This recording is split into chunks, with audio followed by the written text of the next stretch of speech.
I'm seriously running out of time on these. We've just had a couple of patch reveals, so I'm not sure if I'm going to be able to finish all of the colours before the patch actually comes through, which I suppose is a good thing. It means they're sort of getting on with it, actually getting it finished. It has been pushed back quite a bit, and it's very likely the expansion is going to get pushed back quite a bit, which makes it frustrating because I've been saving up coins and I've brought no packs. I would have dearly liked to buy packs, try out some decks that I haven't been able to try out. But that's life, isn't it? Better get on with it. Orange today. Alchemical Key. Normally the decks that run Alchemical Key are sort of memey. The idea behind it is more so that minions with Defender, because Defender is a negative keyword, tend to have gigantic stats. So if I quickly go down the list, we'll see. I mean, look at this. 4-8 for 4. Stuff like that. That's a good example. That's the perfect example, really. So you have alchemical key decks, but being so reliant on 2 cards in your deck to get other aspects of it working isn't great. One, because it's niche and you're relying on RNG, and 2, the deck itself isn't giving you consistent value. There are times when you're getting a lot of value out of your cards and you've got a 4-8 that's smacking stuff. And you've got other times where your board just isn't getting it together. And you're just giving your opponent all the time in the world to come up with counter strategies. It's memey, basically. Unless you're Madka and you're making a revolutionary totem deck, I don't recommend it. Although, of course, if you are Madka and you're playing a revolutionary totem deck, this is probably the best card in the game. Conviction. Most decks run a copy or 2 of this at least. It's a tech against so much. It also allows you to trade up. Slayer 3 and Overrun is absolutely no joke at all. It means that if you've got big minions, I always tend to go to Sapo because, of course, you know, yellow-green routes. That's what I play the most. Stuff like Sapo, though, you know, giving Sapo Overrun so invaluable. For a single mana, giving something Overrun and Slayer 3, even a Collarbock. You know, there are silly examples such as you've got a Collarbock on the field, someone throws down even a Ghoul, and then you can conviction your Collarbock and trade up into the Ghoul. Also, because of the Slayer 3, sometimes you actually deal more damage by going through something than just hitting to face in the first place, which is super useful. It's a good card. Having 4 copies of it in a deck is perhaps overkill. Unlike Overkill in green, this doesn't replace itself. I prefer Overkill in green. I really do, but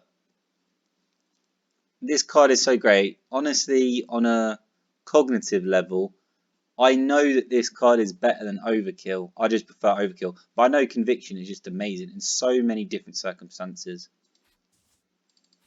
Jinkat. It's okay, but there tend to be better options in orange. A 2-1 for 1 is nice. In terms of the value of your card slots, that's normally the issue with sort of lower mana cards, is you tend to get a lot of value per mana, but the question is more, do you get value per card slot? Is it actually worth the card slot to have the card? I see Jinkat quite a bit. I've seen it quite a bit today. It's okay. There are decks where it definitely contributes. Stuff like variants of Tempest's Mono Orange deck, stuff like that. Because other enchantments like Soma Oasis, if they replace deserts, gain additional bonuses. So you might throw Jinkat in there because the value you get out of your 1-drop throughout the game is a lot greater in decks like that. But you have to build. It has to go within the theme. It's not sort of a random good card. Unlike this, you know, I mean, the 2 cards next to each other. This one, in certain decks it works, but overall it's not. On paper though, Eager Recruit, for a single card slot, you get 2 cards, essentially. It works on its own, sort of independently. It's just a good 1-drop.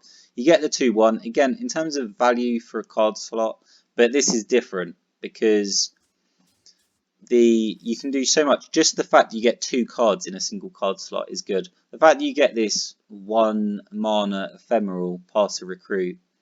If you've got a Disc of Cicadia, this is easy to use. If you've got a Root of the World, putting a Pass a Recruit on it, you know, it's a 1 mana 1/1. It's almost complete rubbish, but putting on a Root of the World is effectively pay 2 mana, replace with an actual card, which is super valuable. I'm sure I've talked about this in the other colours. Disc of Cicadia, you know, replacing this and then drawing an actual card the next turn. It effectively within this one single 1 mana card, there are so many different ways that it synergizes with other aspects. And even in decks where it doesn't really synergize specifically, it's still a great 1-drop. The 2 1-for-1 is already good, and it just gives you a little bit more versatility with the second part. Storied Martyr. Burnmelt has 2 or 3 decks that revolve very much around Storied Martyr and the whole Rebel Zealot thing, especially Xerxian Sympathizer when I get down to it. And the whole idea really is, well, I mean, essentially it's a tribal deck, but I think it really runs around Xerxian Sympathizer more than anything. But yeah, I mean, a 2/2 for 1 mana, and it helps your other rebels. This is a surprisingly good 1-drop. And you just accidentally end up with a lot of rebels anyway. You won't realise, but you know, some of your cards are going to have the rebel tribal tag. Thieves' Bazaar. One of the most common enchantments I've seen. Not quite a Rustland's Bite, but still, you know, getting +1 attack. Throwing this in front of another minion is okay. Of course, as soon as it comes down, your opponent starts playing around it. But it's a desert enchantment, yet again, and the desert tag on these cards is surprisingly relevant. It's one of the ways that, yeah, well, it's one of the ways, but it's also one of the reasons that Tempest deck seems to work so well. Is the further value he gets out of these desert enchantments at a later date with the enchantments further down. I mean, replace a desert enchantment, it gets when enemy minions attack this lane, your opponent takes 2 damage. This, if your minions are on desert enchantments. Soma Oasis, if replacing desert enchantment, draw a card. So, this desert enchantment aspect is quite underrated. It's good in the early game, and when you start bringing in your late game enchantments, it's also good. And of course, it gives you 1 mana back if you're using Rainbow's End. I haven't seen too many people use this. 1/2, I've talked about that stat line a lot. Give adjacent minions agile until end of turn. Paying 2 mana for a situational ability, not that great. You know, which decks are you putting this in? Given adjacent minions agile, you would think would be useful in breach decks, but breach minions often have to pay for the breach keyword in reduced stats, and a lot of breach effects aren't that great. So alternatively, perhaps you want to give agile to your big minions, your bombs, your stuff like your Armageddon Angel. Is Xerxian Observer really the best way to go around doing that? For now, I'll just say no. I don't really think so. I don't think it's great in the early game. I think it's one way of teching so that your big fatties in the late game can actually get to your opponent. But I think there are superior ways of doing that. Saboteur. Well, no one's using it right now. I think eventually if we get to side decks, this is one of those cards that if you're running any sort of orange, you would be throwing in, because against Pfizer Creation, this card would just... 6 damage to all enemy artifacts is a massive deal. Holding 2 of these in your hand means that at any point, if your opponent builds up 3, 4, 5 artifacts, you can just destroy them. But at least for right now in the game, especially when you're ranking and there's no way of bringing up a sideboard and actually switching cards in and out in between matches and such. No, it's not quite getting it done.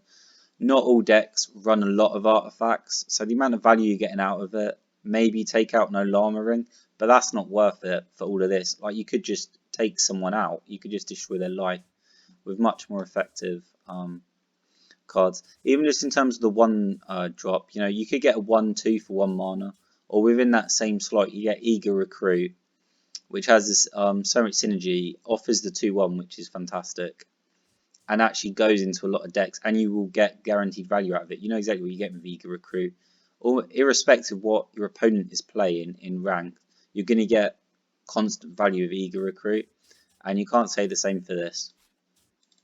Dark Passenger. If you're playing any sort of wide board, weenies in general, not exactly stuff like Singing Serpents, but certainly engine creation where you can expect cards to be coming back.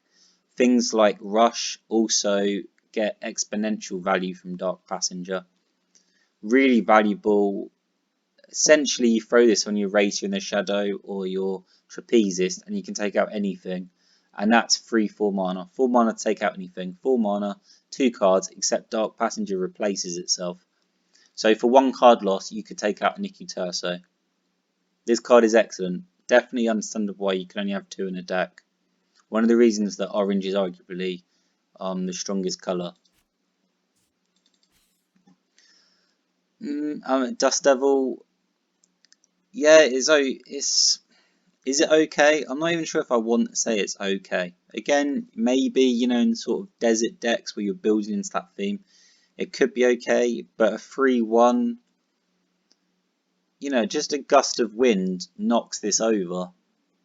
Free attack is nice, but this, even with no llama ring, almost anything knocks this over.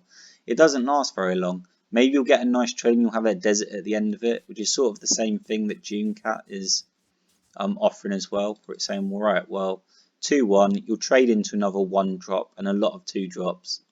And there's a desert, so you'll get value and your opponent stops getting value from their 1 drop or 2 drop. Cool.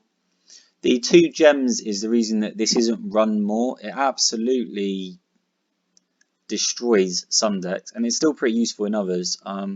If you go against a Necromantic deck, Ghoul just ruins their day so fast. But at the same time, if you're playing Necromantic, it allows you to prune your own Boneyard, so that when your Necromantics actually get destroyed, what you're getting onto the board is genuine value. It's not your collar block back, or, you know, I mean, getting an Eager Recruit back isn't terrible, but just sort of your low grade rubbish. Instead, you can just prune it. If it stays on the board for 2 free cards, that's 2 free rubbishy minions you've got out of the way. It means your Necromantics gain more value. It has such a lot of worth. It really is just due to the 2 gems. I mean, 2 free for 2 mana is great. But if you're running dual coloured, this locks you out quite quickly. It demands you go 2 orange on your first 2 turns against certain deck types. And even when you're not going against a certain deck type, it can put you in awkward situations. I played yellow-orange Aztec control for about 50 games or so. And I tried getting Ghoul to work. It did work, but it's not comfortable because yellow, you know, the cards in yellow such as Misanthropia, Twins and Sapo need 3 yellow. Ghoul needs 2 orange, and it needs the 2 orange almost immediately right at the start of the game. And if you don't have Misanthropia in your hand, what you want are Mazes of Iatiku, Clay Effigies. You want to be drawing, you want to be digging for that Misanthropia, especially against stuff like Valkyries or aggro decks. You want, you know, so you really want to go yellow to get your card draw going, to get your system going, and to make sure you've got the right tools available. That's always sort of the challenge in early game, is when you're aggro, you have the questions and you're saying, right, well, can you handle this? Can you handle this? Can you handle this? And then it's your opponent's responsibility to have the correct cards in hand to be able to handle whatever threat you're putting down, to be able to answer those questions. So control really needs card draw more so than aggro does. And going yellow-orange control, these 2 gems are more awkward than perhaps it initially seems. So much good about this card. Lamp of Wonders.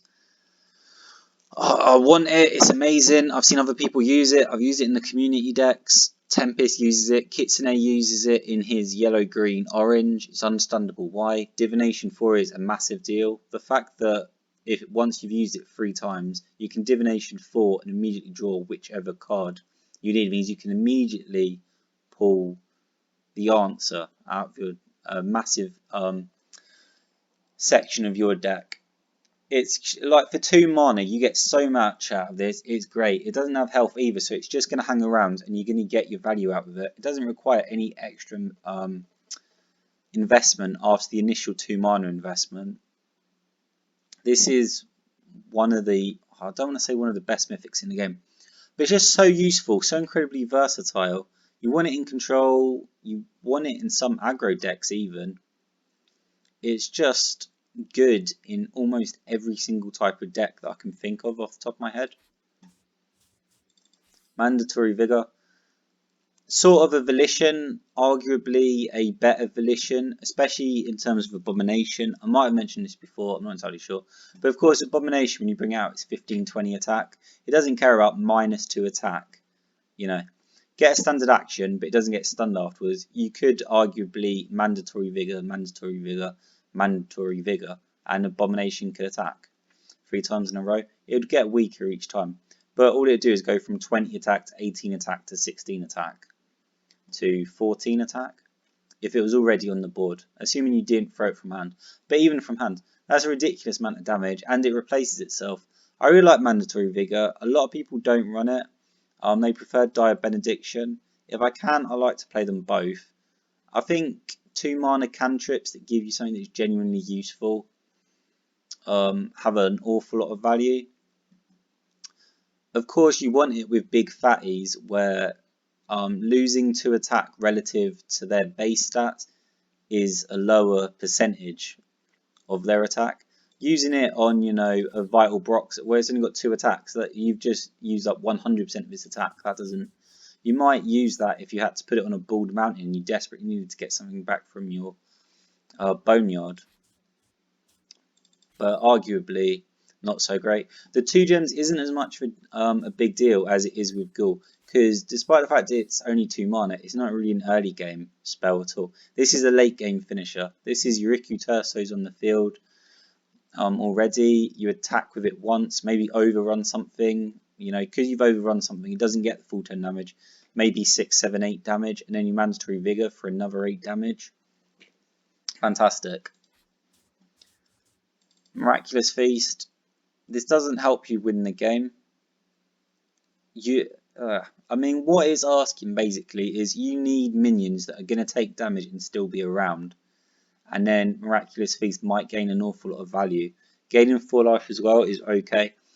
But if I was asked, would you rather have 4 life or an extra card? I'd take an extra card instead. You know, if I was asked, would I rather have 4 life or would I rather have more board presence? You know, I mean, that's a bit of an ultimatum because, of course, you'd say, well, it depends on how much board presence. But, you know, I definitely prefer just putting an Eager Recruit on the board and having something on board than a Miraculous Feast. And that's, you know, 1 mana cheaper. There are situations where it's useful. Some decks play it, but tier 1 decks don't tend to play it.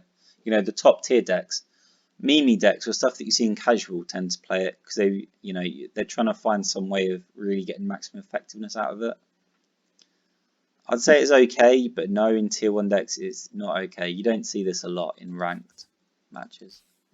Notarized Reality. Logic's been trying to play around with this a little bit, but it's just too difficult. You know, top 4 cards of your opponent's deck is the aspect of the card that is used almost always. You can so rarely guarantee that the cards at the top of your deck are going to be minions, for one thing. Like, spells don't benefit from +1 Zealot at all. It's just complete rubbish. And there are very few ways of guaranteeing that. Or there are very few easy, efficient ways of guaranteeing that in a deck where you're trying to get consistent value out of your pieces. not in RNG slightly reliant decks that, you know, are you could possibly Divination 4 and then Notarize Reality, but what if you don't have, you know, what if you've only got 2 minions? Notarize Reality, I suppose you could argue that for 2 mana, you're getting +2/+2 and Zealot on those 2 cards. So you're getting value out of it. But you had Divination 4 just to maybe use Notarize Reality. So I wouldn't feel like that's a great move. I wouldn't feel great about using this card at all. Logic didn't seem too impressed with it either. Like I said, the top part of the card is apparently what he used all of the time. Just the ability to take 10% of your opponent's deck and say, right, you use it once, that's it. Doesn't go to your boneyard. Whether those 4 cards are, it's gone. Once you've used it, it's gone. Passer Crusader, in most situations, this is not good. It's got a bad set of text. You'd think 4/2 for 2 might be good in terms of stats. You know, it passes the vanilla test, whatever you want to call it. But actually, underneath it, like directly underneath it, is Twin Fire Zealot, which is 2/2, but has Frenzy. So that is 4/2 if it goes to face. That's 4/2 right there. Plus, if you buff it, it increases exponentially. You know, if this takes a +1/+1, that's 6 damage. If this takes a +1, it's 5 damage. It's losing value. It has terrible card text. Taking a 2-drop that has Frenzy on it, so much more valuable. I see this very rarely. I see this very rarely. I don't know why you would take it. It even requires you take 2 orange gems. And we've already talked about Ghoul, and Ghoul is so much better than this card. It loses in so many ways, just to the cards around it. This is not a good card. It's very, very poor. It's far too demanding. I don't even know why it's 2 gems. What are you getting for 2 gems? A 4/2, you know, it's like, ugh. In a different colour, I would think this was better. Like, I'd give it more value. But in orange, which is already the strongest colour, this is terrible. This is a terrible card. You know, maybe, oh no, I mean, not even sort of like a tribal rebel zealot deck like we were talking about with Storied Martyr, Xerxian Sympathizer. Would you really want to put in Passer Crusader? I think it's not good. Probably one of the worst cards we've seen in orange so far. Quicksand Hourglass is used in almost all Pfizer creation decks, and I'm only saying almost all to kind of cover myself. I've seen it in every good Pfizer creation deck that I can think of. Rune plays it, Ejecti plays it. In terms of Pfizer creation, honestly, those are the 2 that I really watch. They're sort of the experts on Pfizer creation as far as I'm concerned. I suppose Error Bearer is sort of an expert on Pfizer creation, but you know, Error Bearer just sort of is an expert on everything, isn't he? Salt the Fields. Everyone thinks it's rubbish. It probably is pretty rubbish, let's be honest. The requirements are so strict and it's not even good. You know, for one thing, you need deserts on your side of the field, so you need to buy into the whole desert thing. Secondly, your opponent needs to actually be heavy on enchantments. They need to be enchantments that are worth replacing. Like if they've got a Khan Henge and you salt the fields, okay, you've took the +1/+1 away, but now they've got a desert there, and if you attack into it, you take 1 damage. You haven't really gained a lot of value there. As card slots go, this isn't worth a card slot. This is barely worth, you know, I feel like I should unmake it right now. What a terrible, as mythics go, this is one of the worst mythics, and depending on who you talk to, it might be one of the worst cards. I don't see too many people playing this. Maybe it'd be in a sideboard when we eventually reach that in the future. You know, because if you ever, you know, if you met Rainbow's End decks, this would be a great sideboard card perhaps. But no. Sand Scout, it requires a desert to gain any value, and the problem is your opponent can so easily play around it. Also, 2/2 for 2 with such conditional text isn't great. That means Thunderclap is taking it out, Magnus is taken out, of course. All the standard board clears, all the basic clears are taken out, Magmatar. Like, So, I mean, in this set of twos, orange has so many great twos. This is hard to justify. Also, it's slow. Your opponent can play around it, and they can see it coming, so that they can then play around it, if that makes sense. Sandscape. Tempest plays it in mono orange. Outside of Tempest, I see it every now and then. It's been a game winner, not this card specifically, but just I'm talking about deserts in general. The deserts in general is a game, as I've seen it be a game winner every now and then, not consistently, unless you buy completely into the whole concept, because there are some monsters as well. I'll use this as an example. This isn't really the primary example, but you know, Dune courses if you're occupying deserts. Yeah, in decks like that is great. In general, arguably you get 3 enchantments very easily. Is pretty good in Rainbow's End, because if you put an enchantment over the desert, you get 1 mana back for each of the desert. So for 2 mana, you've put 3 mana on the board that you can then cash in later. It's okay. It's good against aggro in as much as, you know, they've got the Trapezis coming down there, Wyvern's coming down. You know, Trapezis does 2 damage, but your opponent takes 1 damage. Wyvern does 3 damage, but your opponent takes 2 damage, 1 damage. You know, it's so difficult to race against a desert.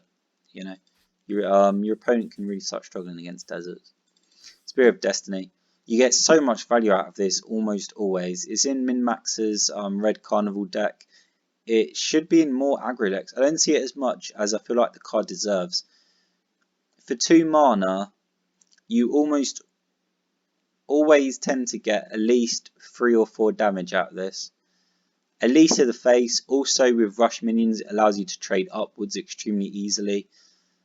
With Spear of Destiny on the field, anything that has 3 to 4 health can't feel safe. Anything that has 5 health, once you get to turn 4 or 5, can't feel all that safe either. In combination with rush minions is really strong. In combination with aggro, where you can dictate where your opponent has to put their minions because they need to follow you around the board, is really strong. Arguably, it encourages clumping just slightly because you like to attack the minion right in front of you. So if you have 2 minions, 3 minions next to each other, then wherever your opponent puts a minion, the only way they can block the minion in the middle, which is presumably the minion that they really need to block, they've got to put it in front of the minion on the left or the right. That would be the ideal situation in terms of clumping. Clumping is not ideal, of course. But I'm just saying, in terms of optimal positioning for clumping, you would want something in the middle that is dangerous and that your opponent really wants to block, and you'd be clumping. Because with Spear of Destiny, there is no optimal spot for your opponent to put something, apart from right in front of the middle minion, where he gets attacked by the 2 minions on either side, and you still get the breach effect off, or whatever the threat is. Twin Fire Zealot, I've talked about this. Also, when talking about blue, I was talking about how cards aren't what they look like, it's the threat they represent. I was talking about Einhar Berserker, Monomond as well, where if your opponent puts this card down, 2 for 2 is not great, but the frenzy is scary. Same as with blue. If you don't handle this straight away, your opponent's going to give you the business. Good players don't put this card down for no reason. There's a card coming behind it, and you need to be ready, because if you don't do anything about this, a lot of the time that's just suicidal. Like, this is a 4 health swing if it's unbuffed, and any buff to this is so big because of the frenzy. Any buff is doubled. Putting it on a stairway is incredible. Suddenly it becomes a 5/5. That's 10 damage to the face if you haven't got anything in the way. Even if you've got something in the way, because of frenzy, stairway plus Twin Fire Zealot is, you know, a 2 for 1. Well, I suppose you could say a 2 for 2 because, of course, the stairway as well. But the stairway stays. That's the thing about enchantments. So you could say a 2 for 1.5. It's crazy. 10 damage. Often it can trade 2 for 1, 3 for 1, any sort of buff. your opponent has to follow this card. They cannot just let it attack them in the face. Yeah, there is significant threat. Vital Broxer, it's not used that much. It's simply not as good as Einhar is in blue. Your opponent has slightly more control over when an enemy minion is created a lot of the time. And they can play around this card by not coming into contact with it at all, or simply crashing into it and then putting minions down afterwards. They just have to rework their turn a little bit. Vilebroxer very rarely creates significant value. Maybe the best value that you might see every now and then, not even commonly. But you know, if a Wyvern crashes into it, then that's, you know, a 3 mana taking out 2 mana. But even on, you know, a buff, I was just talking about Giant Stairway, you know, you could put it on Giant Stairway. How annoying would that be? It's still not as annoying as an Ironheart. An Ironheart, you know, if your opponent's minions are all smaller than the Ironheart, you cannot destroy it without spells or anything else. That's not true of Vital Broxer. If you've got 2 minions next to it, even if it's on, you know, a stairway, all you need is 1 minion with 3 attack and 1 minion with 3 attack. If they both got 3 attack, then the Broxer still goes down. Ironheart doesn't. It's so much more annoying. This card isn't, yeah, there's too much competition in orange for this. And there's competition in other colours as well, which beats this out. So although when I first started playing this game, I thought it was great. Over time, I still think it's good and it has a place. But there are other cards that get you a lot more value, just instantly. Or there are other cards that represent a bigger threat. If worst comes to worst, you probably just go, well, that's 2 damage, you know, so what? Insertion Hideout. Decks that use this,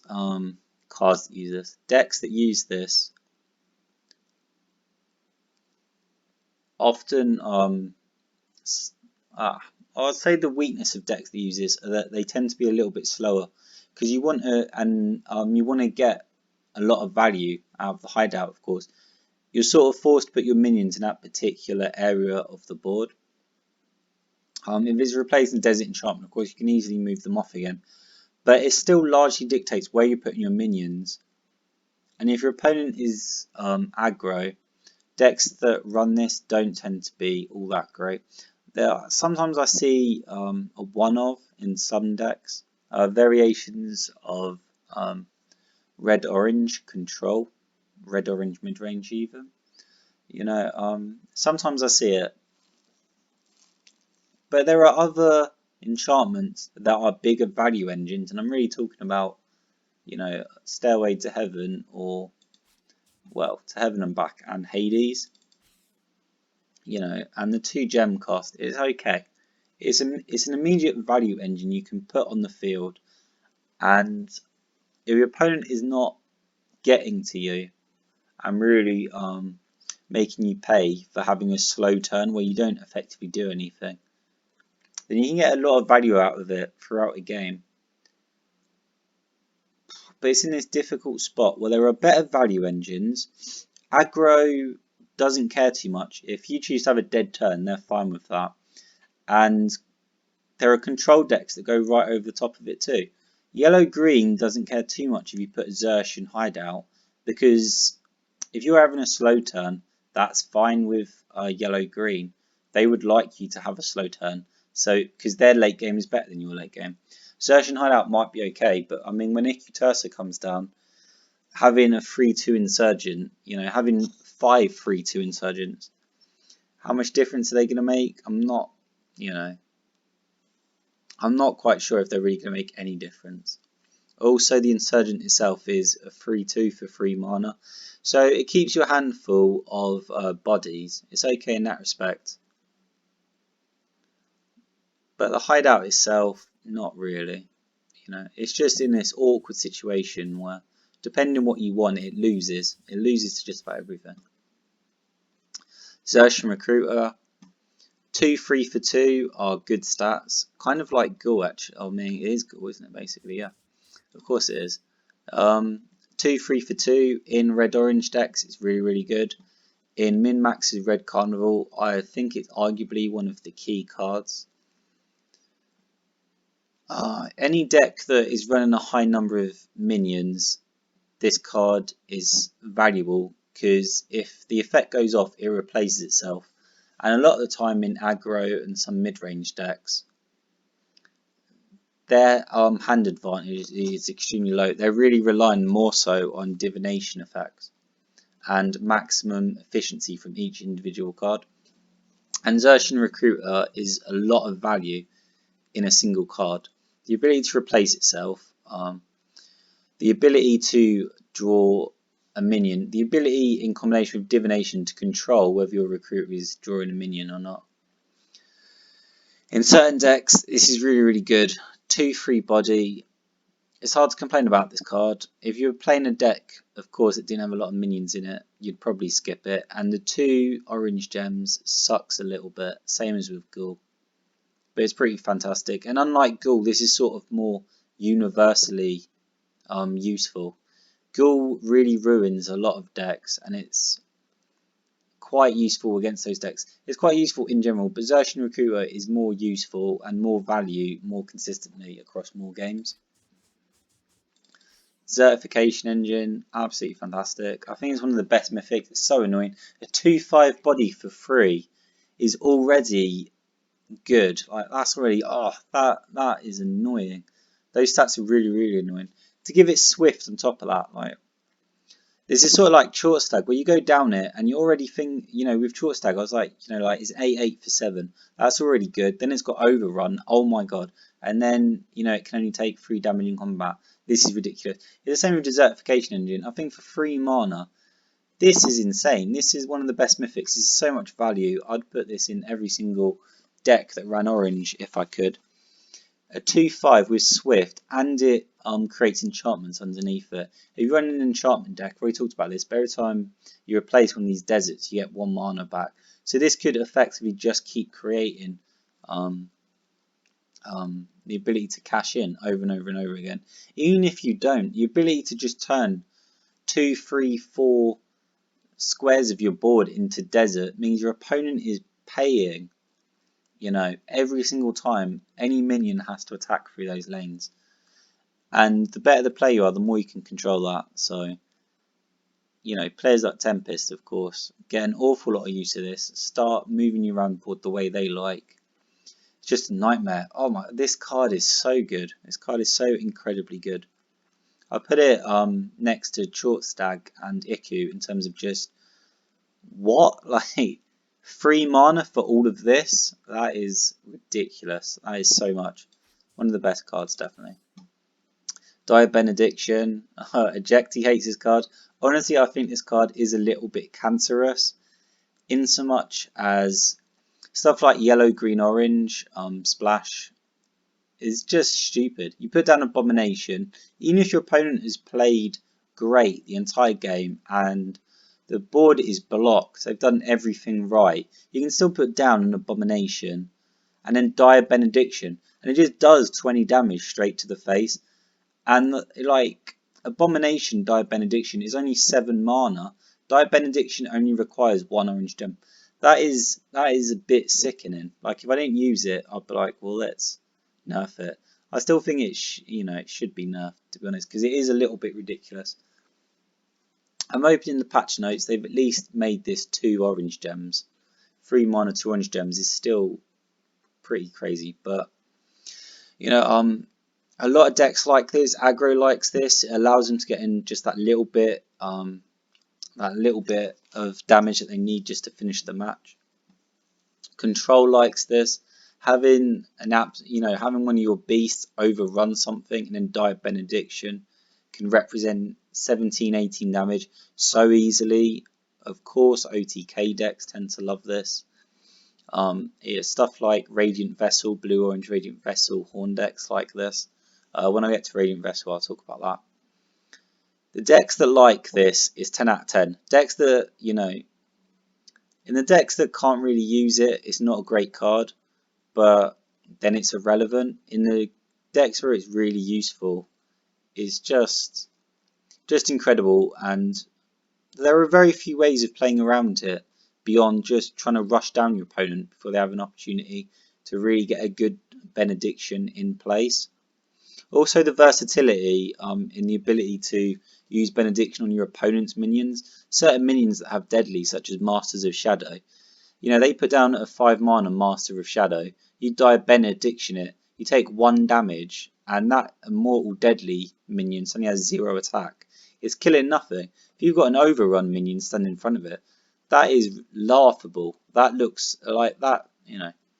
Honestly, I think Master of Shadows is sort of the whipping boy of a lot of decks. It's just so Liam makes Master of Shadow look ridiculous. Dire Benediction makes Master of Shadow look ridiculous. Some decks can't get around Master of Shadows, but decks that can get around Master of Shadows make it look absolutely stupid. I was just using Master of Shadows in this case as an example. Dire Benediction also has surprising versatility. I've used it against Kushiel as well, because of Kushiel's ability to attack multiple minions and just start eating large parts of the board and then getting additional actions. Dire Benediction on Kushiel just stops all of that straight away, puts a complete stop to it. So it's quite versatile, it's sort of BS. I love it. Great card. June Corsair, 3/4 for free, great stats. It turns into a 4/4 with Regen 2. The Regen 2,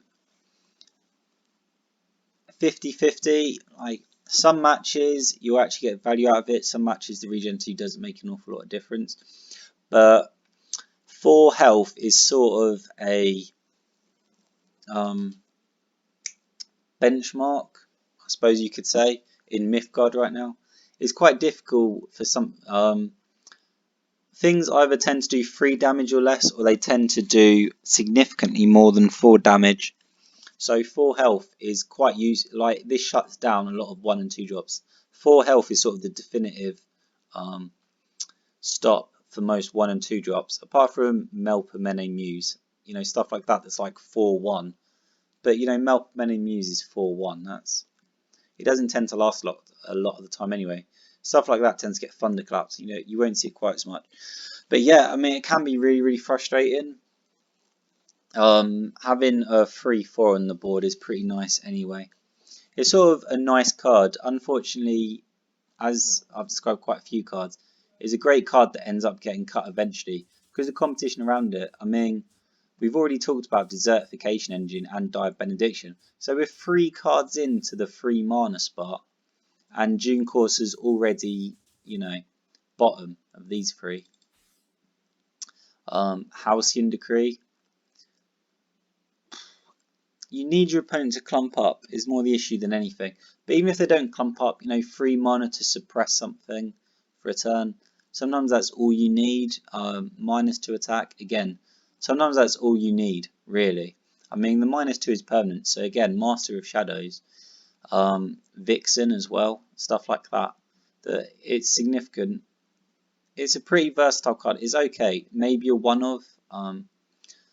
Having 3 or 4 of this card sounds pretty crazy. That would be an ultra slow control deck. That's not really necessary, especially in orange.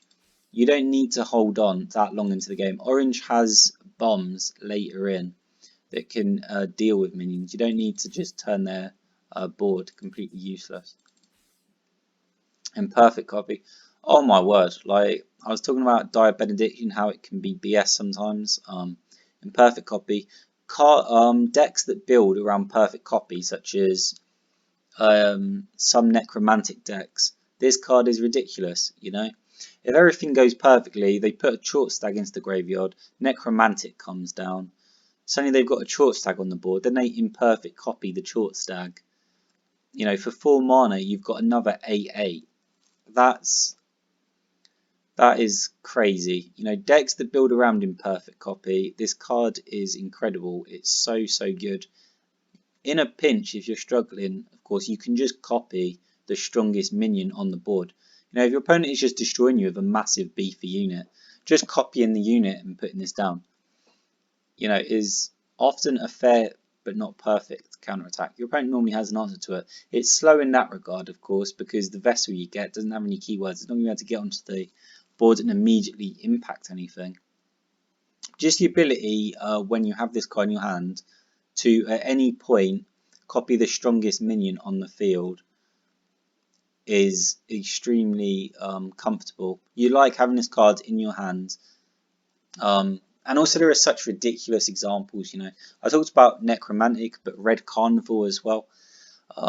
Some red-orange aggro decks might run a single imperfect copy. Not aggro, mid-range, I should have said.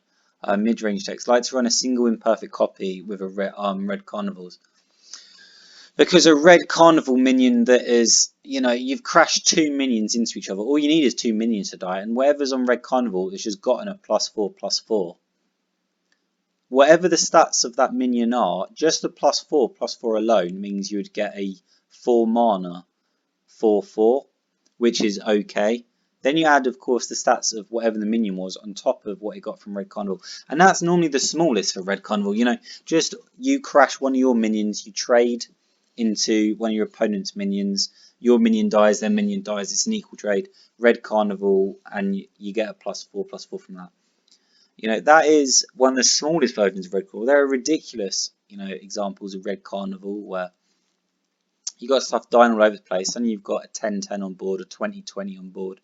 Tune will not shut up talking about how he got a 20 strength life tap biting blade minion on board.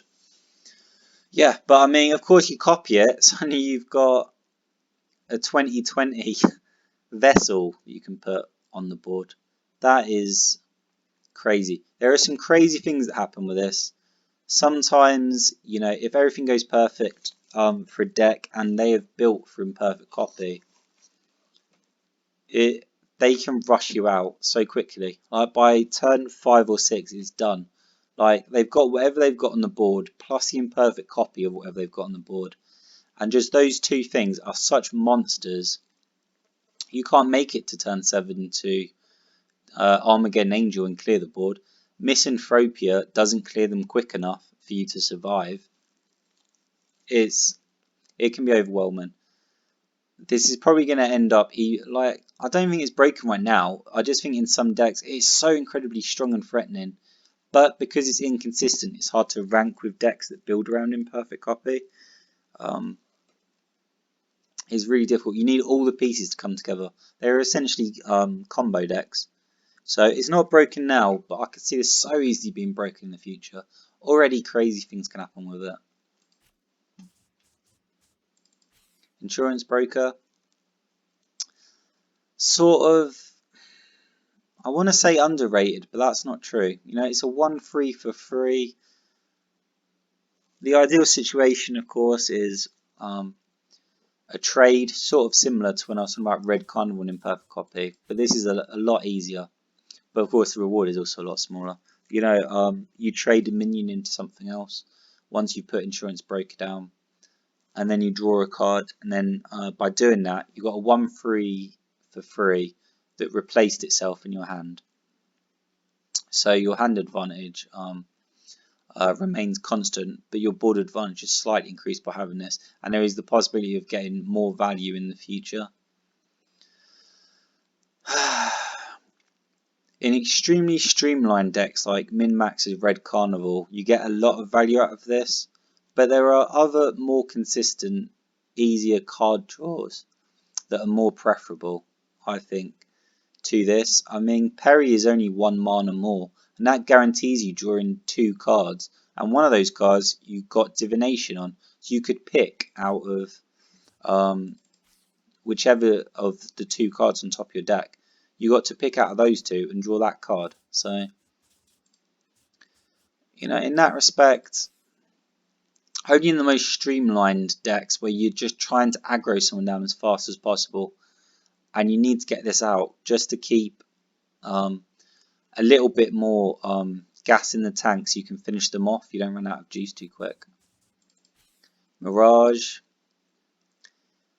It's in the Tempest decks, another enchantment that gains value from replacing desert enchantments. It's pretty overwhelming though. I mean, the fact that it's 100% of a desert enchantment plus enemy minions attacking deal 2 less damage.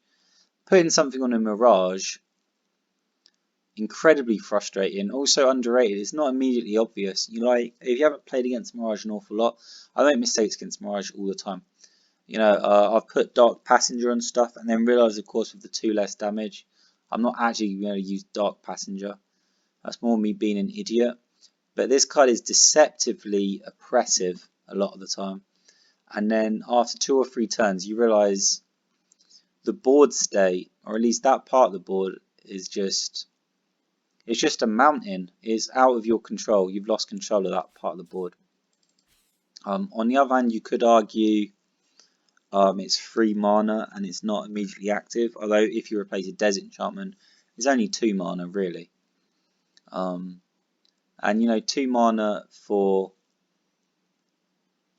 Oh, sorry, there was something happening outside my house. I don't know what's going on. It's coronavirus. Why are people driving around? 2 mana, you can probably do other things in that turn as well. Pretty good card. I don't see it really played enough, arguably. Only really mono orange Tempest decks, Tempest style deck. Passer Clarion.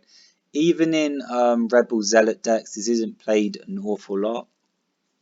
It seems quite useful.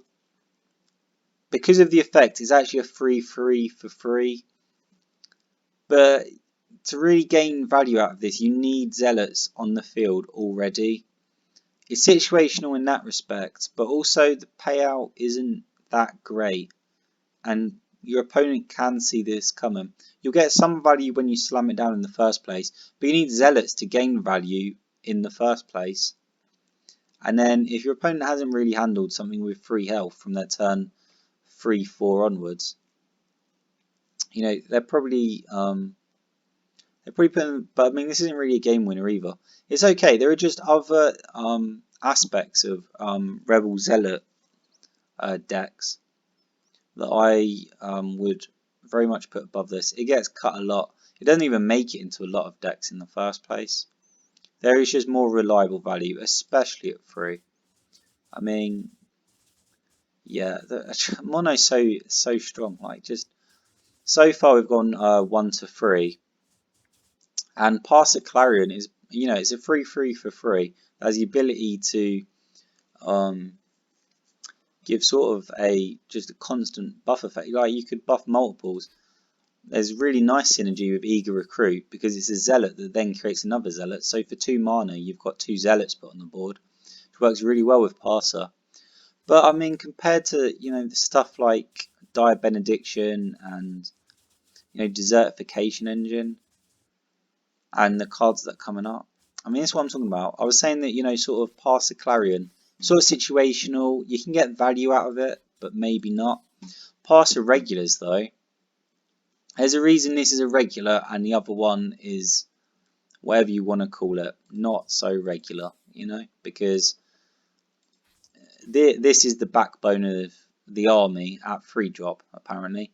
It's a minion that when it is destroyed creates another minion. Eager Recruits also create another minion. So out of a single card slot, you are getting a 3/3 for free, same as Passer Clarion. It won't buff the Zealots you have on board, but you will be getting bodies. Out of a single card slot, you are getting 3 bodies, which is going to happen almost every single match. This is consistent value. This is sort of what I was talking about with Clarion, where Clarion's good, but a lot of times doesn't even make it into the deck. There's too much competition around it, and it's situational. It also forces you to build your deck in a certain way. Passer Regulars doesn't really demand that you have a lot of Zealots in your deck or anything. It's just an awful lot of value in card slot. One of the reasons that Tangle Skin is so good as well is that it creates Goliath webs. You get a lot of value out of a single card slot. It's effectively free for 1 card slot, which is fantastic. Radiant Vessel. I'm currently playing with Mr. Seven's blue-orange Radiant Vessel OTK Horn deck. This is one of the ultimate threats in blue-orange decks. Your opponent puts it down somewhere that you can't easily get to it. And if you can't get to it, they can horn, and this is absurd. They use the ability, they might have, 3, 4 orange gems. Say this was turn 6 and they had 2 blue gems, 4 orange gems. You know, that it suddenly becomes a 7-3 and then they horn and then it becomes an 11-3. And because they've horned, it attacks twice. That's 22 damage. This card can get out of hand. Decks that are built around it can have some really quick OTKs. You need to get this off the board. Sometimes you can't. You can run 4 Radiant Vessels in a deck. I lost to Mr. 7 when he first played this against me because, you know, Radiant Vessel came down. I knew it was a threat. I got rid of it. Second Radiant Vessel came down.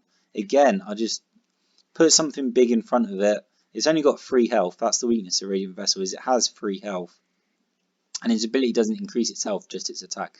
So I put something big in front of it, managed to get it off the field. But when there are 4 Radiant Vessels, you start running out of options. You know, your opponent is deliberately putting these in places that you can't easily get to. And they often are using other minions to clear the board, or they have Thunderclap, stuff like that, just to keep your board kind of low. To make sure there are always gaps in it so they can slot a Radiant Vessel in that might be able to sneak damage through.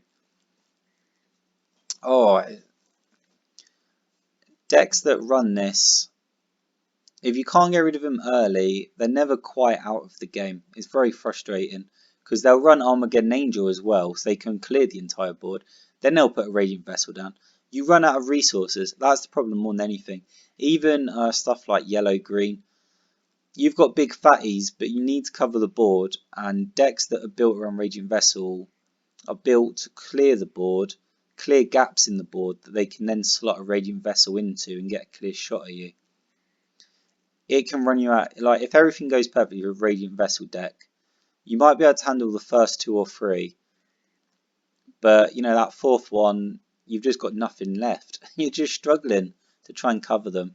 And of course, there are other threats in blue-orange as well. The fact that it's got Horn in it is sort of... I mean, Horn's a pretty BS card. Although in the patch notes, apparently you can't double Horn anymore. You can only single Horn, which is an improvement. I still don't like Horn. I think it's crazy. But I mean, I've just been talking about Dire Benediction. There have to be, you know, ways of getting around and going through and such. So yeah, Radiant Vessel decks though. I'm playing with them right now. I'm experimenting to try and gain more information. I've got to learn sort of how these sorts of decks work, just so I can be aware of them in the future. Because I can very much imagine people bringing in, you know, Radiant Vessel decks into tournaments just to catch people unawares. Yeah, I've sort of given as much information as I can about this card. I've played against it quite a lot now and I'm fascinated by it. I'm trying to get my own version of the deck to work. We'll have to see about that in the future. Maybe I'll make a video on it once I've really played with it a lot. Resupply Caravan. Decks that run deserts tend to run this. It effectively gives a horn to the things that are next to it. All you need is, you know, an Armageddon Angel and then throwing down a Resupply Caravan the turn afterwards. That's often a lot to finish the game. You know, because it's end game, Armageddon Angel has cleared the board. Your opponent puts down whatever they have available in front of Armageddon Angel, so it can't just go face. Resupply Caravan means the Armageddon Angel, which is normally around, you know, a 9/6 or whatever, will clear the minion in front of it, and then it will go face for another 9. And you're in a bad situation. Armageddon Angel already puts you in a tough situation. Resupply Caravan loves big fatties. It's a free fee for free. It has Defender, which can be a little bit frustrating because if the Armageddon Angel has cleared something and then attacks face, the fact that it's cleared something tends to mean it's got low health. But the fact that this has got Defender actually works to its benefit because you don't want to attack the Resupply Caravan. You just want it to protect your Armageddon Angel and force your opponent to run more resources through, if they even have the resources at that point to get through it. There's not a lot more I'd say about this. Yeah, I mean, Serendipity, I3, a 4/4 for free and Divination free. Decks that are aggressive absolutely love this card. YG Control loves you playing this card a lot of the time as well, sort of strangely. Just because almost inevitably you're going to put down I3 and then Meso Libre is going to stun it. You take 1 damage for drawing a card and, you know, you're now stopped really from playing stuff, or at least you're having to pay through the nose for stuff like Perry at the Gates, which is drawing 2 cards.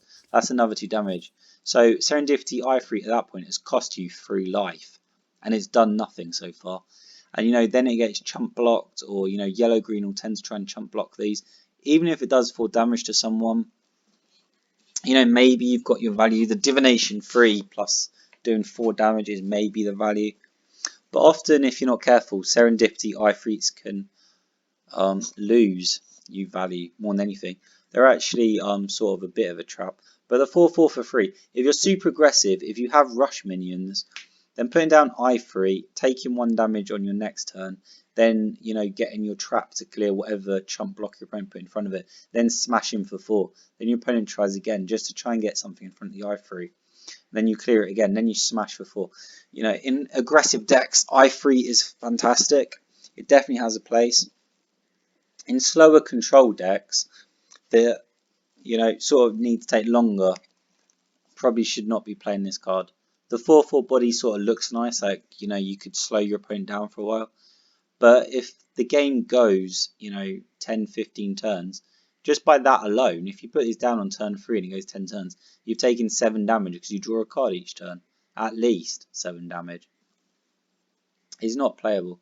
It is playable in control, in so much as, of course, you put 4/4 for free, means whatever your opponent's been putting down up to this point, you don't want it to survive until your next turn, so you just put it in front of something absolutely gigantic, and then it's gained value that way, and then it's put it in range for your misanthropias and your basic clears, stuff like that. Shadowvar is sort of the defensive alternative. It's a 1/3 for free, but because of the -1 attack and fragile 1 to the opposing 3 lanes, you could argue this is a 2/4 for free, except it's so much more useful than that and versatile. Also, Serendipity I3 hits the board, and then because of Divination 3, it has an impact straight away. But this allows you to trade upwards almost immediately. And the -1 attack and the fragile 1 is a big deal, most definitely. It can shut down entire parts of the board. It can be very frustrating to play against. If it had Lurker, I think this would be a little bit overpowered. Luckily, it does not have Lurkers. Your opponent can theoretically get it off the board. They need something that has 4 attack. The things that have 4 attack and would be able to take this out immediately are almost all 4, 5, 6 mana. Anything higher than this. So your opponent has to use higher mana creatures just to get this off the board.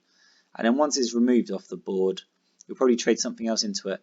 But the value you've lost is arguably, you could say you've got to trade 2 cards into their 1 card. But Shadowvar Beast almost inevitably has already accumulated significant value up to the point before your opponent could even take it off the board. A lot of the time, players will hold Shadowvar Beast until a perfect time or their opponent has clumped for whatever reason, and then slam it down as they then trade into those minions, and it allows them to get significant trade upwards on quite a few things. Just a sec, I'm going to get a drink.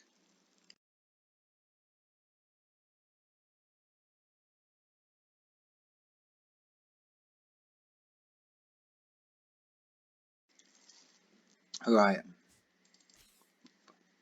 Soma Oasis. Yeah, I mean, it locks down part of the board. Desert Enchantments, it replaces itself. It's super strong, probably one of the best enchantments in the game. Immortal is so incredibly annoying. It can't even be underappreciated, I suppose you could say.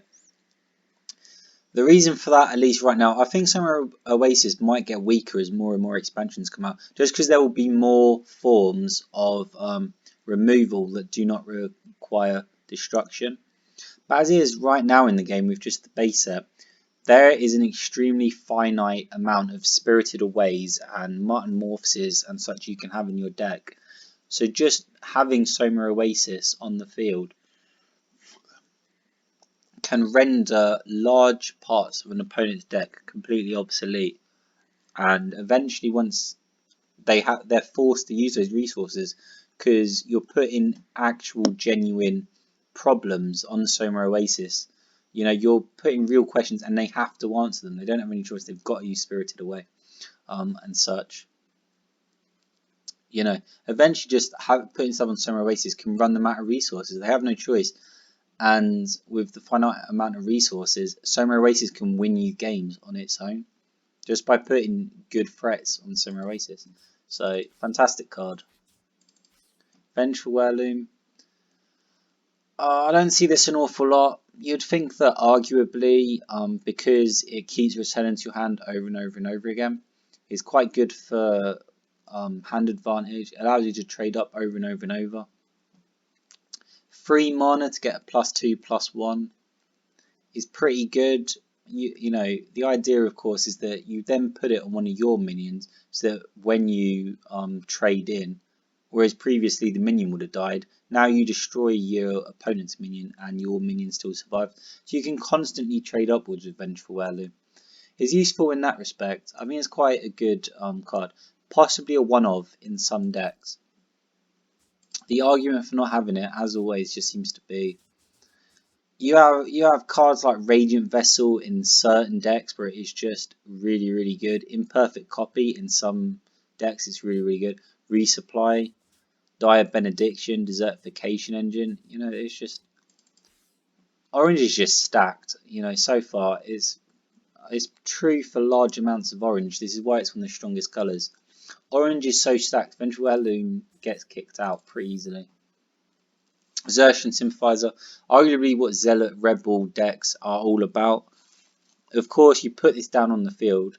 Ideally, you have 2. You put 1 down on the board, and then the next turn, when you put the second one down, because Sympathizer itself is a Zealot and a Rebel, the Xertian Sympathizer that you put on the board the turn previously, then comes a 4/4 with Frenzy and deals 8 damage. Your opponent is normally going to try and put something in the way, but you know, a 4/4 for 3 mana with Frenzy, you know, it's difficult to get rid of it immediately. Or at least, if you get rid of it immediately, the things that trade into it normally are 3 mana or higher. So Iron Belly Wyvern is 3 mana. So at that point, it's an even trade. You put down Sympathize and say, right, you need to deal with this. The best your opponent can probably hope for is, you know, an Iron Belly Wyvern, a Racer in Shadow, but that's 3 mana as well. And it's a 1/1. There are very few positive trades your opponent can make into this card, which is one of the many, many reasons I think Zealot Rebel decks revolve around this card, because this is sort of the pinnacle. If your opponent deals with it and they're breaking even, you're still not losing anything, and you can keep putting these threats down. And your opponent has to keep using resources to try and deal with them. Sort of in a similar way to Radiant Vessel, although Radiant Vessel's a lot crazier than this. But Sympathizer's a little more consistent, I think. You won't get quite as large an increase. But you know, I mean, putting this on a giant stairway in some sort of blue orange variant yet again means you've got, you know, a 7/7 that swings for 14. Giant stairway is perhaps a little bit of an unfair comparison. But you know, blue orange, you're gonna have to think about Horn, you're gonna have to think about giant stairway. That's so often how blue likes to finish games no matter which variant it's in. It's just a good card in general though. Gets pushed out in other types of decks, but that is, you know, we just talked about this with Vengeful Heirloom. But looking at the card, you know, it's a 3/3 for free, which is a threat and is telling your opponent you need to deal with this, you need to spend resources on it. Very rarely does your opponent manage to get this off the board without trading something of equal value. Aimless Vessel.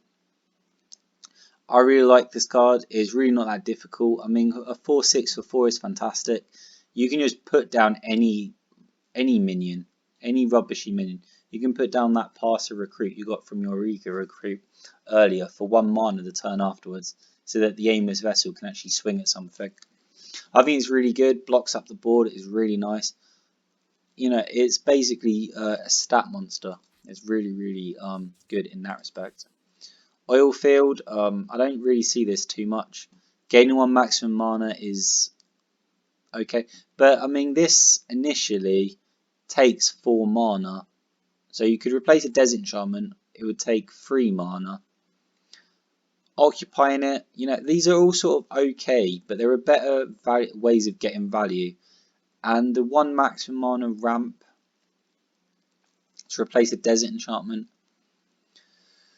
You know, I'm on the fence about this. I don't think it's that great. I've seen it used in some decks, but I've never really used it in a definitive deck list so much as I've seen it in experimental deck lists, or I've been seeing people use it on stream. And it's more a sort of, I'm not so sure about this card, I'm trying it right now and we'll see what happens. Divinity Cannon is very, very rarely used. A 2/5 for 4 is, you know, pretty bad. The ability to deal 2 damage to minions in the opposing 3 lanes is okay, but it requires your opponent to clump up, and this hits the board and your opponent can see it coming, which is true of so many things. But this isn't a threat. This doesn't force your opponent to come to you. This doesn't force your opponent to clump. And if your opponent isn't clumping and they just sort of avoid it, they refuse to pay attention to it, or they put something that's warded in front of it that's not going to take 2 damage to its ability, then it's just 2 damage a turn. You're paying 4 mana, you know, to deal 2 damage a turn to your opponent, and maybe, you know, just threaten 2 damage. The minions that are starting to come out, you know, at 4, 5, 6, 7, the 2 damage isn't that significant. Having a 2/5 on the board in the first place isn't that significant. Probably not what you want to be doing at your 4 mana turn. Certainly, I mean, already Aimless Vessel, arguably better, and the cards that are going to be further along in 4. I don't see how anyone could possibly argue that orange is not the strongest colour right now. This is ridiculous. Right? We'll get to them, but past the Divinity Cannon, not even close. Past Immortals as well, like a 4/4 for 4. You know, that's okay. Sort of passes the vanilla test, maybe. Not really. I mean, it doesn't. You don't like it. I don't like it. I'm not playing it. Fully heals at the end of your turn. Often irrelevant. Not really a big deal. I guess the idea is similar to Ironheart and cards above it at lower mana costs. It's just when you buff this, it's so difficult for your opponent to get rid of it. But, you know, your opponent can just deal 4 damage, take it off the board immediately. Very rarely are you using this. And even when you are, it can be chump blocked. It's not a massive deal. I don't care about it too much. Perry at the Gates, you know, this is sort of, we're getting into 4. I was already saying with past the Divinity Cannon, there are things that, you know, there are things at 4. There's so much competition. This is one of them. Perry at the Gates offers you 2 cards for a single, you know, it's a 2-for-1 in terms of drawing cards. It more than replaces itself. Divination 2 is pretty crazy. So, I mean, out of 3 cards, you get to pick. Well, I don't want to say you get to pick the best 2. That's not really true. But it's so in respect to hand advantage, card advantage, it's so good. It reloads your hand so easily. The 2 gems isn't quite as big a deal at 4 mana because you're further along. It's more natural to have 2 gems at this point. It's more difficult with stuff like your lower down. It's really good. Of course, the 2/2 sucks, but if you look at it in terms of Revelation of Shimek is 5 mana, and you get 3 cards, and that's it. Like you pay an extra mana and you get 1 card more, but you get nothing else. You haven't impacted the actual board, and that's a massive problem. Perry at the Gates, on the other hand, you draw 2 cards, but one of those cards you got a Divination 2, so you got the best out of 2 cards that you could have picked. So you sort of got 2.5 cards. Maybe that's a little bit controversial, but you've also got a 2/2 body on the field. And considering that having Perry at the Gates on the board also allows you to bounce Perry at the Gates, whereas Revelation of Shimek, the only way you can really recur the card is to get it from your Boneyard out through Bald Mountain, something like that. Perry at the Gates, not so much. You can bounce it back to your hand. You can put it on a desert and rewind hex it. You know, you can, if your opponent's got a minion next to it, you can Heaven and back, and then crash the Perry at the gates into the minion, bounces back to your hand as an angel, and now it's a 3/3 for 4, and you get 2 more cards. You know, the fact that it's a body that can be bounced makes it so much better than Revelation of Shimek. It is unbelievable. The fact, it's just, this is a great card. This is really, really good. Just the ability to have to play shenanigans with this card. It's really, really good. Probably one of the strongest cards in Orange, and that's saying something. You have to build around it a little bit, but the cards that you require to build around it are cards that you want to have in your deck a lot of time anyway, and they're great value cards, like To Heaven and Back. Really, really good. Raziel, Keeper of Secrets.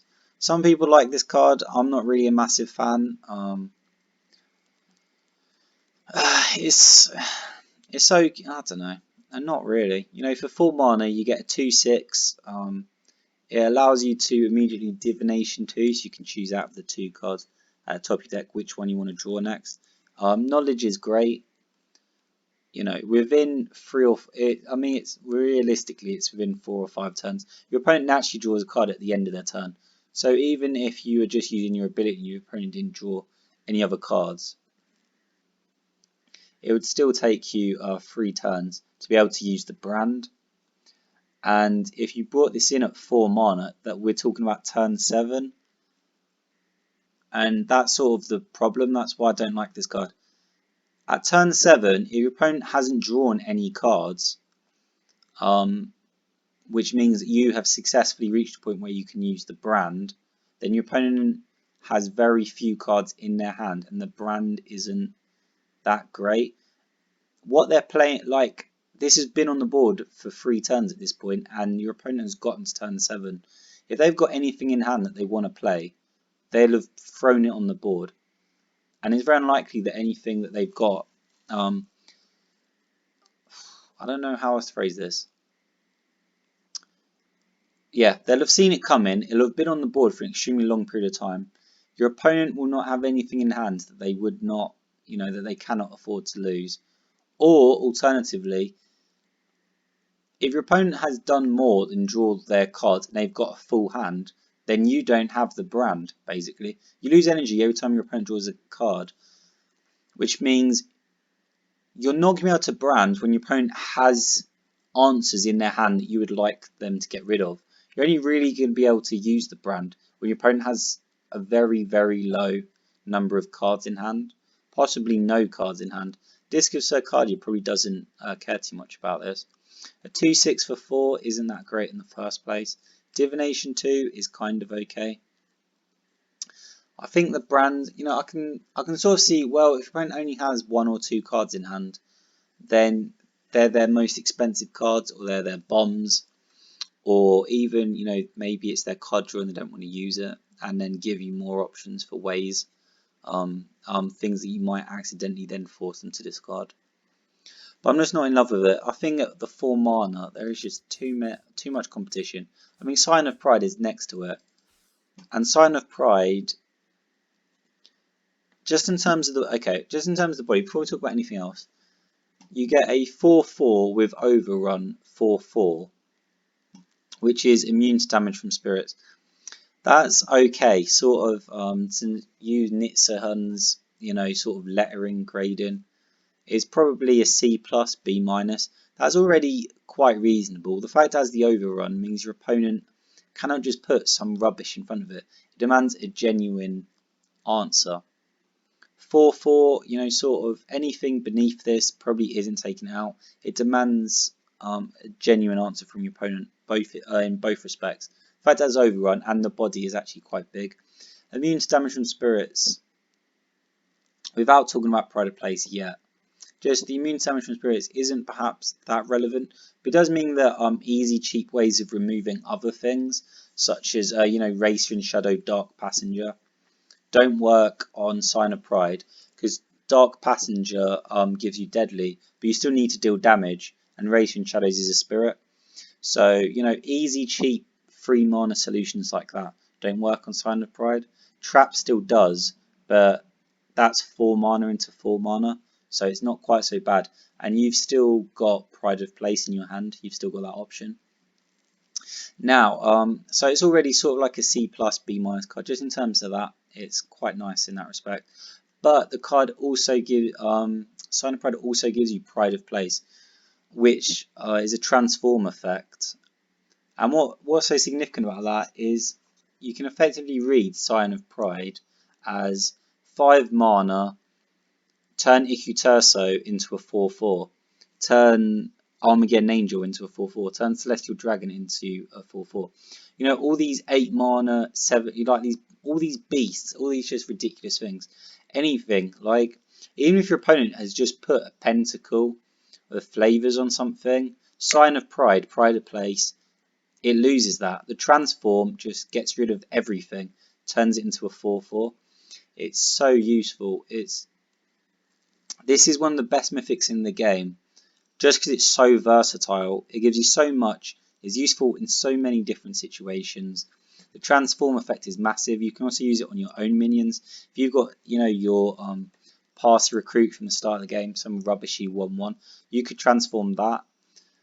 A lot of the time you want to keep it for one of your opponent's biggest threats, but you could, I mean, you could do that. It's just versatile. You can use it in so many different ways. Also, the other aspect of that is it does turn it into a 4/4 Spirit Lion, which means if you really need to get rid of something, you can Sign of Pride in front of it, then Pride of Place it. Now Sign of Pride is completely immune to the thing in front of it. So there's also cheap removal. Sign of Pride takes no damage from that. It is this is a great card. There are some great 4-drops. Sign of Pride is a great card, so versatile. Put it in almost every deck, and I'm only saying almost again just to cover my bases, because, you know, saying put it in every deck, maybe there's some deck I'm not thinking of, but it's just, utility is incredible. Seal of Exile. Most decks run 1 or 2 copies. You know, even 3.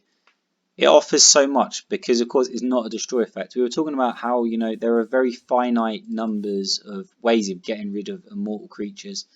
There are only so many ways of doing that. Well, Seal of Exile is one of them. It does cost you a lot, though. Losing a gem and a maximum mana can set you back so much. If your opponent puts a threat down and you have to Seal of Exile it, you're behind, and it is sort of a big deal. But also, you know, for 4 mana, you might argue for 5 mana because you lose a maximum mana. In some respects, it's sort of for 5 mana. For 5 mana, you can just completely get rid of, you know, that short stag or that celestial dragon.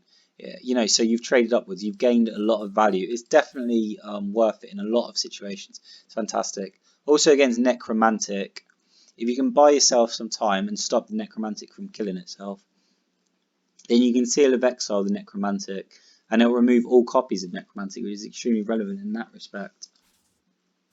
And just completely crush Necromantic's game plan. Silicon Sentinel, well, I mean, 4/8 for 4 is great, but of course, it's a defender. If you've got Alchemical Key, I mean, if you're running that sort of deck, then maybe. But otherwise, it's got the problem that Security Phalanx has, where it's just sitting there waiting, eventually, waiting for your opponent to come up with the answer. If your opponent's under no rush really to come up with the answer, they can just wait until their deck eventually gives them a solution to this particular problem. This isn't offering any great threat, and I don't see it in a lot of decks for that reason. It's sort of a bit of a trap. You see the 4/8 and you think it's amazing. It's not.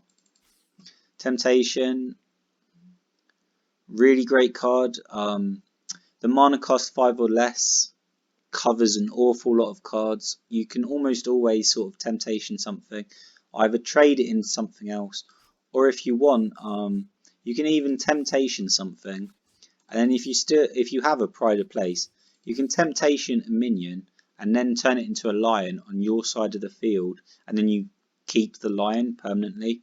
It doesn't go anywhere, and it still has you Temptation something. It has rush. You don't want to use lion immediately, I don't think. I think you have to Temptation the minion, then you attack with it, then you turn it into a lion. I don't think it works if you turn it into a lion first, because it loses all abilities, which I think also means it loses the rush. But either way, you know, and then effectively you keep the lion, which is pretty crazy. You've stolen one of your opponent's best minions, then you've gotten to keep a 4/4, which is fantastic. It can help push that last bit of damage through. It can help remove chump blockers, anything that's in the way of something like your Sapo or your Armageddon Angel. Fantastic card. I wouldn't say a lot of uses so much as is very good at what it does.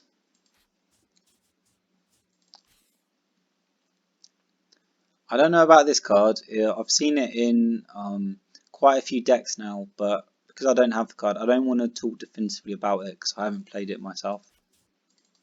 Cataphract. I mean, 5/5 overrun is okay for 5, you know. But Focus 1 isn't, you know, your opponent can play around this pretty easily. When you compare this to stuff like Volkov Heavy, which is, you know, a 5/5 with overrun and armor 1, Volkov Heavy is actually, like that armor 1 over Focus 1 is actually significantly better. Volkov Heavy also, to some degree, benefits from the fact there's not quite as much competition in green. You know, whereas, I mean, to Heaven and Back is at the 5 spot. Solomon's Gale is at the 5 spot. Sandscale 1, Mardicore. Cataphract looks a little bit, it's embarrassing. It looks a bit stupid. Like, there's no way this should be getting into a deck. Almost always. It's just not. It just pales in comparison to what other cards are offering in the 5 slot. Even cards below it, like the amount you get in. Digital Golem, people don't play this. You know, a 4/4 that when it dies creates another 4/4. 0 mana 4/4. Arguably you're getting 8/8 of stats for 5 mana, which is okay. You get it sequentially, which is not great. The twins are so much better. The twins are so much better. They cost 1 mana more, but even taking into account the 1 mana, the twins are relatively better. Because for 6 mana, you get 9/9 of stats, which you can put on the board however you please and immediately, and your opponent has to deal with it. Whereas with Digital Golem, you put it down, your opponent can then play around the fact that after they deal with this single 4/4 that's on the board, they then deal with another 4/4 on the board later. And because it's 0 mana, the second 4/4 could be put down with a bunch of other things. But, you know, for 5 mana, you're putting down a 4/4. For 6 mana, you could put the twins down, and suddenly you've put 9/9 of stats on the board. When you look at it from that perspective, Digital Golem doesn't look that great. And, you know, as I just said, in comparison to other 5s, it's not that versatile. It's kind of obvious what it does. It's not that fast. It doesn't really have any keywords. You know, it's sort of slow. It's not great. Mardicore is played a lot. Super versatile. Sort of a rubbishy Magnus effect. I suppose you could have. I suppose you could say. If it's on a desert enchantment, of course, more damage. That's great. 4/4 for 5 is not great, but the fact that it's 4/4 for 5, but when it comes down, it can immediately deal 2 damage to another minion. You know, this comes down. Normally, it's to finish something off or to ping a chump blocker out of the way, so you've got a free route for something to go face. Mardicore almost always represents a 2/1 or a 3/1. It'll ping at least something easy off the board. Then your opponent has to crash something decent, you know, into this 4/4 body to then get Mardicore off the board. If it's on the desert, then deals 3 damage more. But even if it's not on a desert, Mardicore represents a 2/1, 3/1. It's pretty good value for a 5. I wouldn't say, you know, it's amazing. As much as just this card is very versatile and it's extremely useful. Sandscale Worm. This is sort of the other aspect, I suppose you could say, of some mono orange decks, desert decks. A 6/5 with overrun for 5 is pretty good. When you put it on desert though, I mean, what is your opponent even... What are they supposed to do? I'm not even sure. Like, this is... If your opponent has any spaces on the board, they have to cover everything. Even if they cover everything, you can pick and choose where the worm goes if it's on a desert enchantment. That is pretty that's pretty crazy, to be honest. I mean, wherever your opponent is weakest, wherever you need to free up, if you want to dominate a certain side of the board, if there's particular enchantments that you need to get minions close to, this can maneuver super easily, especially in a game that is so intent on emphasizing the importance of board positioning. Sandscale Worm is surprisingly good. Like, just overrun, swift, and teleport is suddenly 3-dimensional problem. 4, 5, like, it's just so many different ways. If your opponent's got a Sandscale Worm on a desert enchantment, head explode. There are a million different things they could do next turn. You know, not even taking into account what they've got in their hand or what else is on the board. You know, it's just, you can't pin this thing down. It's so difficult. You need to get rid of it super quickly. And the things that could get rid of it super quickly don't tend to be out yet at 5. Sariel, it's not used that often. I mean, a 3/6 for 5. You know, all your other minions have warded. Okay, maybe that's good. You know, it could be good against, you know, some board clears, maybe against Thunderclap or something. But Thunderclap is already out before Sariel. Magnus is out at the same time as Sariel, and your opponent could just not play those board clears. You know, I'm not quite sure. You know, maybe in a White Moon Arena deck of some sort, but that'd be a pretty weird, janky type of deck. Very unreliable. Solomon's Gale. This is sort of described in a way that Zmei Hydra is, where when you put it down on the field, you'll pose in a question to your opponent, and if they don't have the answer in their hand really quick, then you can just win the game with this card. It is effectively a win condition. If this goes down, your opponent is in trouble. They need to answer it immediately. The overrun means that the breach effect goes off all the time. You know, very rarely does your opponent manage to sort of get something that's going to stop the overrun, or you are incapable of getting something out of the way of Solomon's Gale, so it can't activate its breach effect. And you know, once it's got its breach effect, you know, it's a 6. Well, I mean, it's a 6 whatever with Alpha Strike. That's pretty ridiculous. Your opponent has to answer it. They have to answer it really, really quickly. This demands a response. It can win a game on its own. So Heaven and Back, talking about cards that can win a game on its own. This is just such a value engine. Even when you're playing against new players, or you know, players that are making mistakes, not really concentrating, or in casuals, you know, often holding this in your hand and then just waiting for your opponent to have minions in contact with your minions, and then throwing this down under something and then crashing it, you can get it back. It's so valuable. There are so many shenanigans with this card, especially with stuff like Spirit Gate or with Shroud of the Pit, because it makes things cheaper as well. I mean, Race and Shadow effectively becomes 0 mana. You know, stuff like Orange Purple, a lot of its value can come from the fact that if you've got a Race and Shadow in a To Heaven and Back, then for 6 mana you get To Heaven and Back, then you put Race of Shadow on it, crash it into whatever, and then you get Race and Shadow back in your hand, and it costs 0 mana, and it's now agile, and it's a 3/2. Crash it into something else. Already you're generating massive value on To Heaven and Back, and you've barely started. That's, you know, like, oh. This is definitely one of the, I mean, this is clearly, and everybody knows, this is one of the reasons that Red-Orange is so strong. Red-Orange mid-range is so strong. It is frustrating to play against.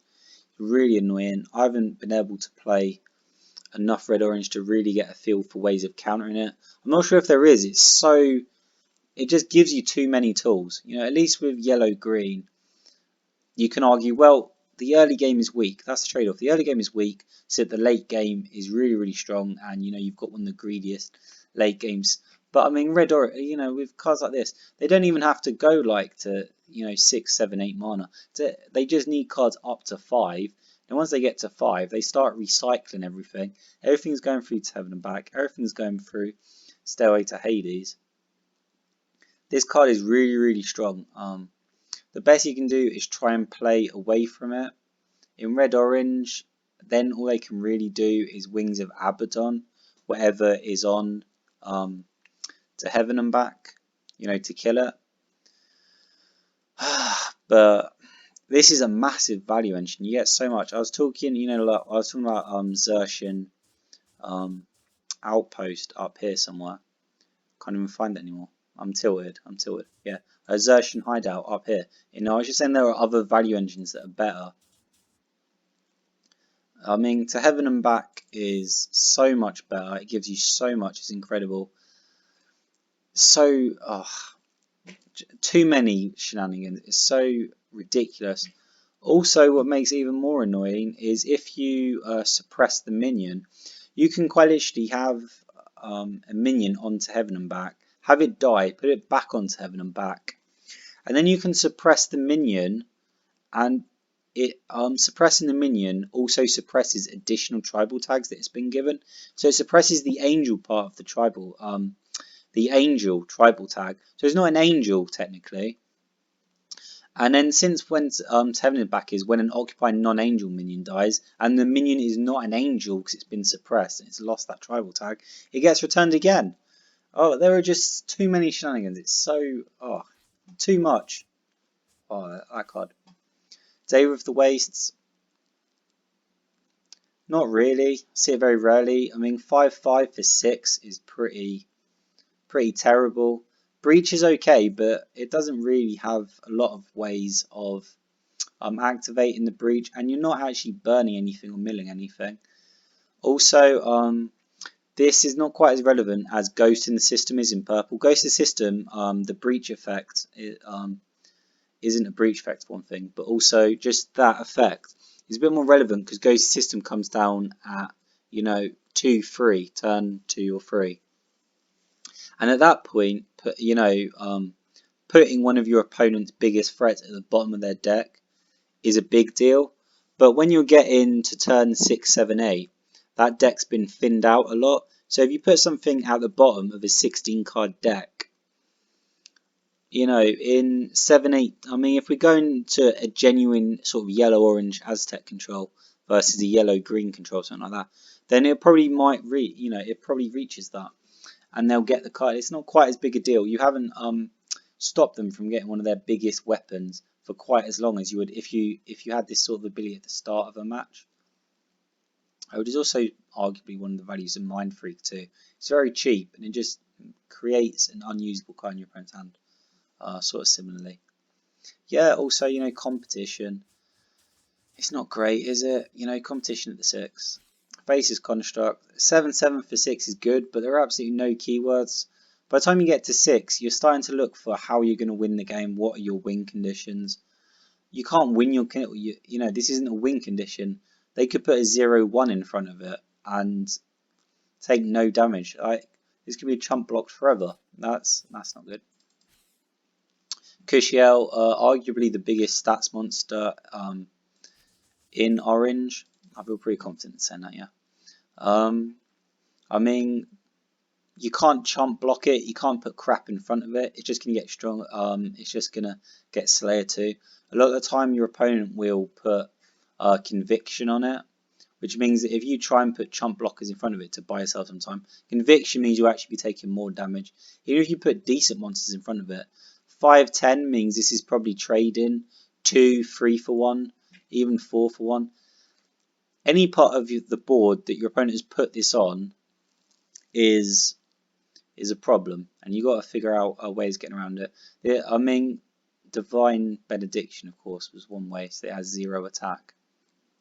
But then it's still got this massive 10 health butt, which is a little bit annoying. But yeah, I mean, Kushiel is definitely one of those end game win conditions because it's so difficult to block. The fact that every time it destroys a minion, it gets an action means basically if it gets rid of minions in front of it, it's guaranteed a clear lane. It's a big deal. Also, there is a sick combo. No one seems to mention this. I don't know if anyone else has really thought about it. There is an absolutely disgusting combo with Q-Shell and Red Carnival. Because every time a minion is destroyed, Red Carnival boosts your attack. You can Red Carnival underneath Q-Shell the Unforgiven if there are minions in front of her. She can clear all of them, get buff from that, and end up attacking for like 12 damage to face after clearing the minions in front of her. Super crazy. Lavish Proxy. In red, orange, not in red, orange. In yellow, orange, super good. In some decks it's quite good. It can save you from aggro more than anything.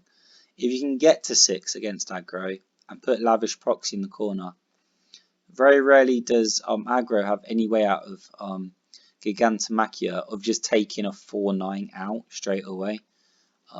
They might have Dark Passenger, but that's still quite a significant mana investment, and you'd have to be losing the board so incredibly for them to be able to Dark Passenger and finish you off in the same turn.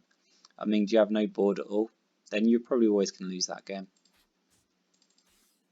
Armageddon Angel. Misanthropy is better, but for 2 mana more, you get a 7/7 body. It destroys instead of what Misanthropy does. Misanthropia, -3/-3. It's still fantastic, but Armageddon Angel is fantastic. It's endgame, it's a win condition. You throw this down, all of your opponent's board control disappears, all of their resources. You don't really need to build around Armageddon Angel, but other angels lower down the list, such as Raziel, have warded, so you also end up with protected parts. In yellow, orange, your just a sec, my throat is starting to go. Oh yeah. In yellow, orange, of course, your Sapo is also protected. Yellow, orange tends to have a bit of warded sprinkled around anyway. Yeah. Throwing this down, clearing the board, putting down a 7/7. Your opponent doesn't have an answer in hand. They've got a problem. If they can't remove it instantly even, and all they can do is put a minion in front of it, then they've got a massive problem. Behemoth, it's a little bit too slow. That's the only problem. I really want to play it. I think it's amazing. But 8 mana for a 3/10 defender, even if it gives you 6 free Behemoth spawns, if you win with Behemoth, you're probably always going to win that game. It's okay in some respects, but come on. You're probably like in the same way that Armageddon Angel is going to clear that board. If your opponent's incapable of dealing with the Armageddon Angel, then you're winning. If your opponent's incapable of dealing with Behemoth, but the problem is that Behemoth, exerts board control on a particular aspect of the board, but other parts of the board, your opponent can still be winning, and they can finish the game before Behemoth can do anything.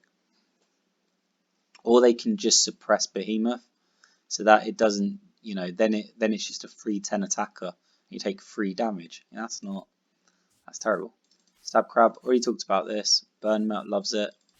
Herald of War, I've talked about this as well. Are there any particular cards that I've not talked about? Herald of Death. I don't really think this is that great. Sort of a 2/6 deadly seems sort of awesome. It would be super easy to trade up into things. Your opponent puts down an Iku or a Sapo, anything like that. Then for 5 mana, you put a deadly in front of it, and you trade your 5 mana into their 6/7 mana. But it doesn't actually turn out that way. The Demise as well doesn't turn out that way. Yellow-green doesn't care about it too much because Blight means that its strength goes down to 0. Then Deadly's irrelevant. Then the Demise effect is completely irrelevant. It deals damage to your opponent or enemy minions equal to its strength, but it has no strength. There are ways of getting around it. There are too many ways of getting around it. This card in practice isn't that great. Herald of Famine talked about. Herald of Conquest. Yeah, it's a win condition. As a general rule, if a deck is built around getting to Herald of Conquest, then even yellow-green is probably not as greedy. This is probably put in the greediest decks you can possibly think of. It has the ability to go wide, but it also threatens to a massive degree just with going tall. It doesn't seem like it, but honestly, just the ability to give other minions overrun means, you know, you're throwing down anything, even your Armageddon Angel or your Q-Shell or your Lavish Proxy. If this is your top end and you throw this down, you've got anything big on the field. This is this is a massive deal. This is effectively giving everything sort of a mini conviction, except better because it doesn't give you Slayer free. It gives you just +2 attack, +2 health. So you don't even need a minion in front of you to get the bonus. Yeah, it's just fantastic. You know, it's really strong if you can get there. You know, 8 mana, 4 gems. Let's be realistic. For 8 mana, 4 gems, it should be this good. It's amazing. It's really difficult to get to, and if you get to it, you should be rewarded for it. So I suppose in that respect, the value of the card is proportional to the difficulty of reaching the card.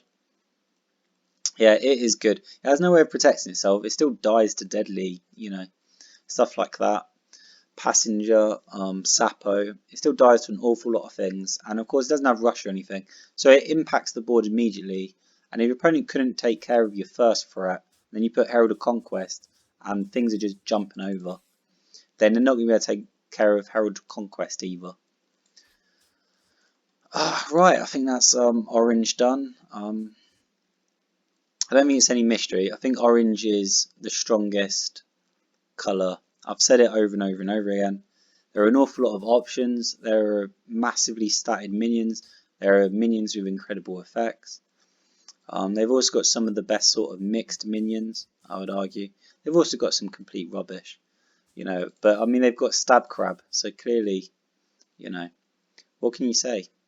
Extra strong. To heaven and back alone is really annoying.